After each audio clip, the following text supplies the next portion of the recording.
Hello, everybody. Welcome to Reinaldo's chess lesson. Today, we are going to analyze a very interesting game that happened in the United States Championship.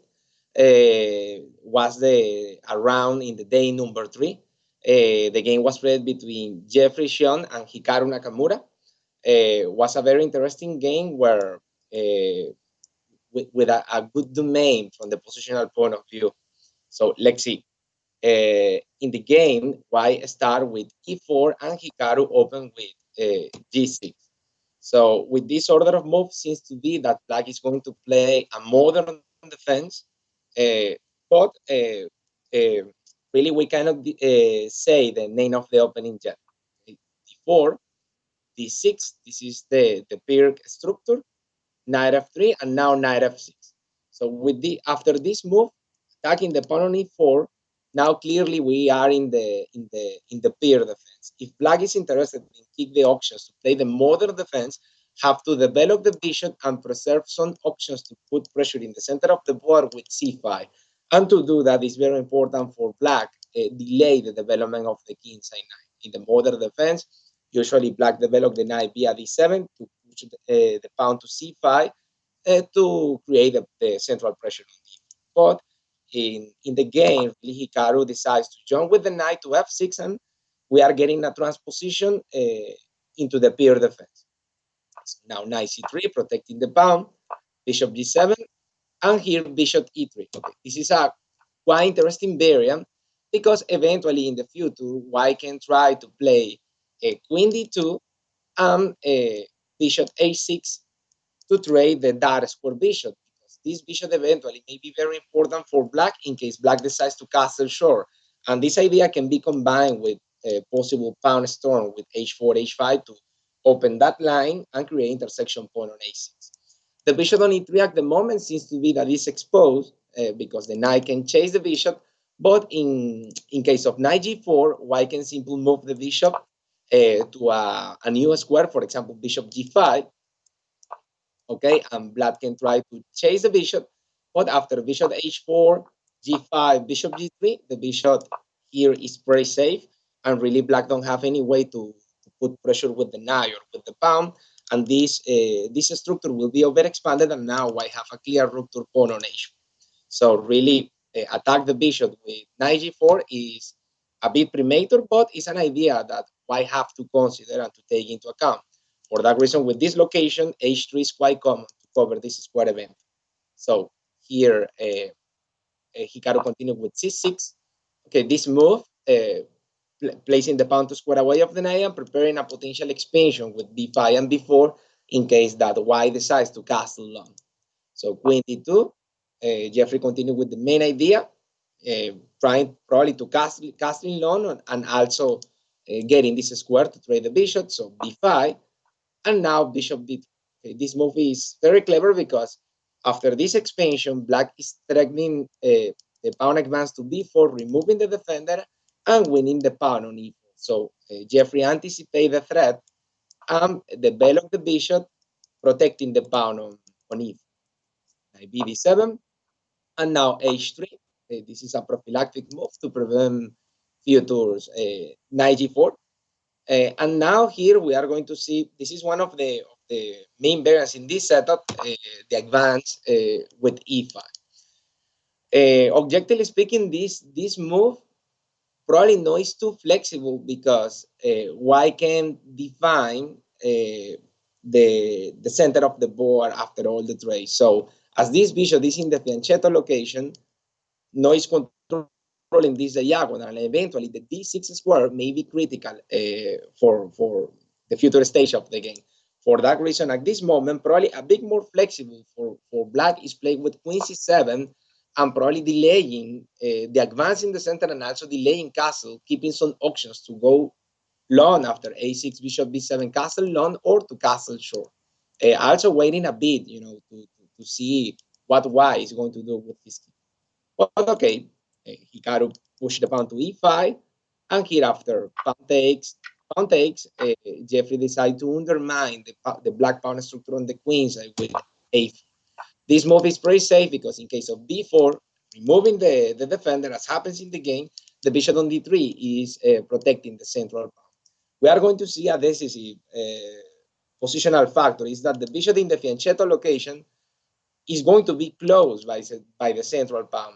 Usually when the bishop is here, one of the ideas to try to activate the bishop is creating an outpost on d4. But actually to do that is a very difficult task for black because this knight is 2 square away of the square and this is 1 square away in the diagonal. So black have to employ a lot of moves to try to create an outpost on d4, and inclusive white will have the possibility to play just c3 to control that square as happens in the game. So before, okay, now knight e2, white start to do the maneuver with the knight, a5 to consolidate the pawn structure to keep a small pawn chain, pawns together, and now c3.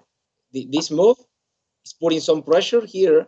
Also, in case of the trade of the pawn, and after the recapture, white can play b3 to consolidate the pawn on a4, and this pawn eventually in the long term can be a outside pawn, paced pawn that for an endgame can be a very important and decisive tool. So after c3, Hikaru push the pawn to c5 to be able to recapture with the c pawn and not with the a, allowing the creation of the pass pawn for white. So short castle. After short castle, okay, it's clear that white will not attack on the king side with the pawn storm because the game selected by Jeffery really is more positional and will be focused in the control of the d6 square using the open file because the bishop now is controlling that point of the game. All the strategy will be around that square. So now here we have knight g3. Really, this move looks like a fishy looking move because uh, intentionally white is placing the knight to square away of the pawn on g6 and seems to be that is controlled. But really what Jeffery tried to do with this move is reinforce the pawn on e4 that actually is under pressure and is going to be under more pressure after the development of the bishop to b7. Because also white would like to remove the bishop from d3 to try to use the open file. Bishop b7, increasing the pressure on e4, and now rook f d1, increasing the control of the open file. Queen e7, black is ready to fight for the control of the open file as well, and now rook ac1. The idea of the move is take, and probably try to get the invasion square on c7 to create positional pressure. So black anticipate that, moving the rook to fight for the control of the future open file, and after pawn takes, now the c7 square now is available for the rook. But in this position, white have this tricky move, bishop c4.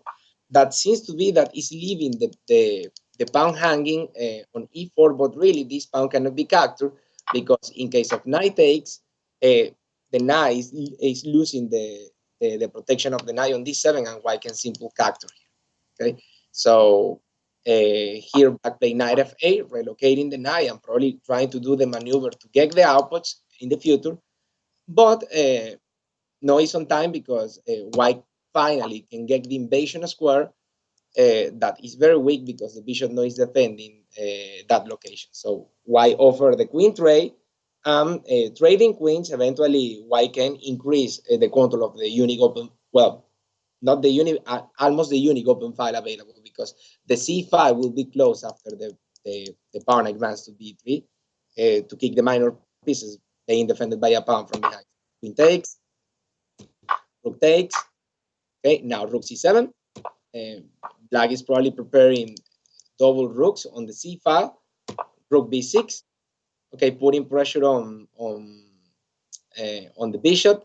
Also here important to say that the capture here with check to try to win the rook no is possible because black can simply recapture with the rook, removing the target. So rook b6. Now Hikaru play rook e8. And finally, we have a knight g5 move, putting pressure on f7. White is ready to capture everything because after the capture with the rook, the bishop on b7 is going to be hanging. So for that reason, Hikaru removed the target again, and now rook a6 attacking the base of the pawn chain on the queens. Actually, the valoration of this position is +4 for sure in favor of white without any single pawn of advantage. So, you only using the positional pressure that was focus in the control of the d6 square and the use of the open file, white create this amazing and strong positional advantage. And actually, without any material advantage, is in the technical phase of the game. Okay, so bishop b7, the pawn folds, bishop a8, bishop combat. Relief here, black is just like in a spectating situation. Okay, so bishop b3 to start to simplify some pieces.